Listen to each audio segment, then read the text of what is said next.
నైరుతి రుతుపవనాలు ఈ నెల 11 నాటికి తెలంగాణ వ్యాప్తంగా విస్తరిస్తాయని హైదరాబాద్ వాతావరణ కేంద్రం తెలిపింది. ఉపరితల ఆవర్తనం బలహీనపడిందని పేర్కొంది. మరో 3 రోజులు వర్షాలు కురుస్తాయని ప్రకటించింది. ఇక వికారాబాద్, సంగారెడ్డి, మహబూబ్ నగర్, వనపర్తి, నారాయణపేట జిల్లాల్లో ఈదురుగాలులతో కూడిన వర్షాలు కురిసే అవకాశం ఉందని తెలిపింది.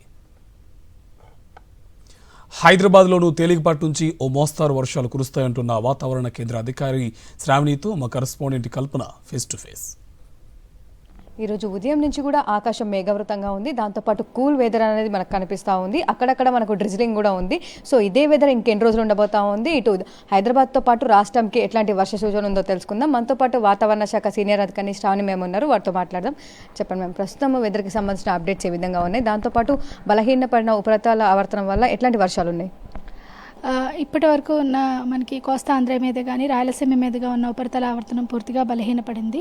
దీంతో పాటుగా మనకి ఈ 16 డిగ్రీల ఉన్న షియర్ జోన్ కూడా కొద్దిగా 18 డిగ్రీల నార్త్ కూడా మూవ్ అవడం వల్ల ముఖ్యంగా ఉత్తర ఇంటీరియర్ కర్ణాటక, మధ్య మహారాష్ట్ర, మరత్వాడ ప్రదేశాల్లోని సాధారణంగా అధిక వర్షపాతం నమోదయ్యే అవకాశం ఉంటుందన్నమాట.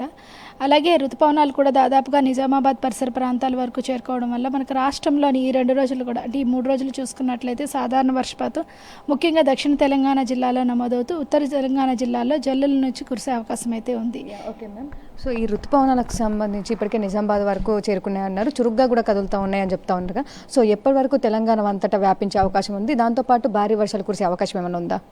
11వ తేదీకి పూర్తిగా చేరుకునే అవకాశం ఉంది. ఎందుకంటే మనకు ఉత్తర తెలంగాణ జిల్లాల్లో మనకి తక్కువ వర్షపాతం నమోదవుతుంది. ఈరోజు రేపు ఎల్లుండిలో కొద్దిగా నమోదయ్యే అవకాశం అయితే కనిపిస్తుంది. నమోదైన తర్వాత నుంచి మనకి ఉత్తర తెలంగాణ జిల్లాలకి ఋతుపవనాలు అయితే ఆగమనం జరుగుతూ ఉంటుంది. కానీ ఈ 3 రోజులు మాత్రం దక్షిణ తెలంగాణ జిల్లాల్లోని అక్కడక్కడ మోస్తరు వర్షం మాత్రం నమోదయ్యే అవకాశం ఉంది. భారీ వర్షపాత సూచనలు అయితే కనిపించట్లేదు వచ్చే 5 రోజులు కూడా. Okay ma'am. సో ఈ రోజుకి సంబంధించి ఇటు హైదరాబాద్ వ్యాప్తంగా కూడా ఈరోజు ఉదయం నుంచి కూడా ఆకాశం మేఘావృతంగా ఉంది. దాంతోపాటు అక్కడక్కడ చిరుచల్లులు కూడా కురుస్తూ ఉన్నాయి. ఈరోజు హైదరాబాద్కి సంబంధించి ఎట్లాంటి ఆలోచించారు? హైదరాబాద్, మేడ్చల్, మల్కాజ్గిరి, వికారాబాద్, రంగారెడ్డి, మహబూబ్ నగర్, నారాయణపేట ఈ పరిసర ప్రాంతాలన్నింటిలో 20 నుంచి 40 మిల్లీమీటర్ల వరకు అంటే 2 నుంచి 4 సెంటీమీటర్ల మధ్య వర్షపాతం నమోదయ్యే అవకాశం ఉంది.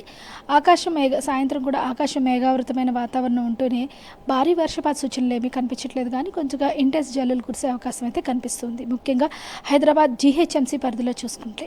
Okay ma'am. సో ఇటు లైట్ రెయిన్తో పాటు ఉరుములు, మెరుపులు, ఈదురుగాలకు సంబంధించి ఏమైనా అప్డేట్స్ ఉన్నాయా మ్యామ్? దీంతో పాటుగా మనకి వర్షం కొద్దిగా ఉరుముల మెరుపులతో కూడిన వస్తుంది. ఈదురుగాలులు కొద్దిగా తక్కువగానే ఉంటాయి. మనకి మాన్సూన్ స్ట్రాంగ్గా ఉన్నప్పుడు గాలి తీవ్రత పెరుగుతూ ఉంటుంది. ప్రస్తుతానికి పశ్చిమ దిక్కు నుంచి బాగా తీవ్రమైన గాలులు వీస్తున్నాయి కాబట్టి మనకి కొద్దిగా ఈదురుగాలుల ప్రభావం కూడా ఉంది. కాకపోతే 2 రోజులు మాత్రమే ఉండే అవకాశం ఉంది, తర్వాత తగ్గే అవకాశం అయితే కనిపిస్తుంది. సో చూస్తూ ఉండగా వెదర్కి సంబంధించిన అప్డేట్స్. ప్రస్తుతం అయితే ఋతుపవనాలు చురుగ్గా కదులుతాయని చెప్పేసి 11 తారీఖు లోపు అయితే రాష్ట్ర వ్యాప్తంగా కూడా విస్తరించే అవకాశం ఉంది. ప్రస్తుతంకి ఉన్న ఉపరితల ఆవర్తనం బలహీనపడడంతో రాష్ట్ర వ్యాప్తంగా కూడా తేలికపాటి వర్షాలు అయితే కురిసే అవకాశం ఉంది. ముఖ్యంగా దక్షిణ జిల్లాలకు సంబంధించి అయితే ఒక మోస్తారు వర్షాలు కురిసే అవకాశం ఉందని చెప్తా ఉన్నారు. ఇటు జిహెచ్ఎంసీ పరిధి చూసుకున్నట్టయితే ఈ ఆకాశం అయితే మేఘవృతంగా ఉంటూనే డ్రిజ్లింగ్ తేలికపాటి వర్షం అయితే పడే అవకాశం ఉందని చెప్తా ఉన్నారు. కెమెరా పర్సన్ సతీష్తో కల్పన, సాక్షి టీవీ, హైదరాబాద్.